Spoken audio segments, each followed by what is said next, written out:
raised Odisha, your state, sir, and West Bengal. And then Nisarga on the western coast, 118, which again affected Maharashtra, Mumbai most, where we had the maximum COVID cases in the country, sir. Here the observation made by Yuval Noah Harari, the historian and philosopher and author of famous books, sir. I would like to quote him because I feel it is very relevant what he has said.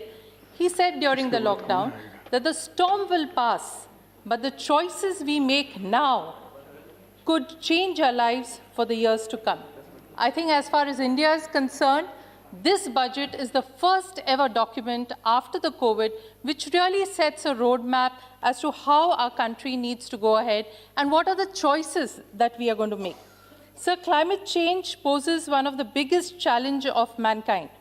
It challenges our very existence. Our future is at stake. Countries all over the world are declaring climate emergencies. So India is one of the hotspots and vulnerable to climate change. And sadly, sir, I feel sad that there is no mention of this impending danger in the budget speech or the book that we have got.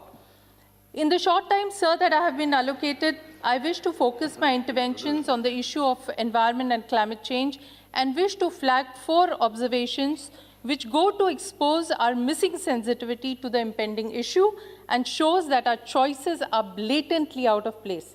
On the one side, where environment is failing us or we are failing the environment, it is an irony, one, that we have reduced the budget allocation for the Ministry of Environment, Forests and Climate Change.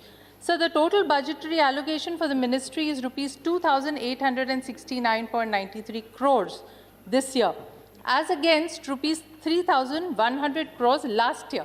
So there is a drastic reduction of 230 crores. Extremely disappointing, sir. Second, the point which I want to make is about air pollution. We know and keep reading that our cities, the Indian cities, are becoming gas chambers. According to the Lancet Planetary Health Report released in December 2020, air pollution claimed 1.7 million lives in India in 2018. Another report, Global Burden of Disease report in 2017, it says that air pollution kills 1 child every 3 minutes in India. In this budget, sir, government has allocated rupees 2,217 crores to tackle pollution in 42 cities.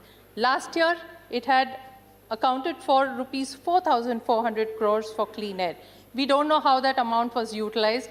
And even if it was utilized, it is sad to see that amongst the worst polluted countries over the world, 20 cities, 15 cities are housed in India. According to the Greenpeace India's annual report 2020, 231 out of 287 major cities which were studied had PM10 levels exceeding the 60 unit level prescribed by the CPCB under the National Ambient Quality Standards. So we have, sir, 231 cities which are already killing people. And here we only try to address 42 cities, which again is a matter of great concern. Third, sir, the loss of GDP.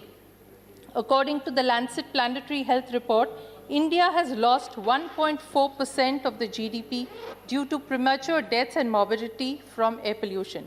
So to understand this better, because 1.4% of GDP, one doesn't understand how much it means in monetary terms. So in monetary terms, this is equivalent to 2,60,000 crores in monetary terms.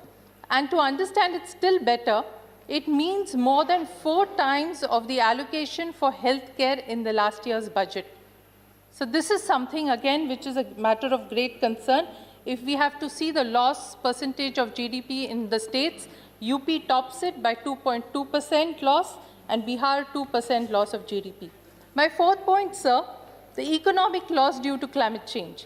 According to the Global Climate Risk Index 2020, India suffered an economic loss of $37 billion due to climate change in 2018 alone. Apart from several climate disasters in various parts of our country, the glaring ones were the worst ever in 100 years floods in Kerala, which claimed 324 lives, damaged 20,000 houses, 80 dams, There was a migration of 220,000 people. They were forced to migrate out of their habitats. Losses due to these amounted to $2.8 billion. In the same year, sir, India also experienced heat waves with temperatures above 50 degrees centigrade in various parts of our country. Chennai, sir, I have some 6 minutes, 8 minutes, I was told. 7 minutes. So how many minutes do I have, sir, to finish? Only 1 minute left. So please let me, yes.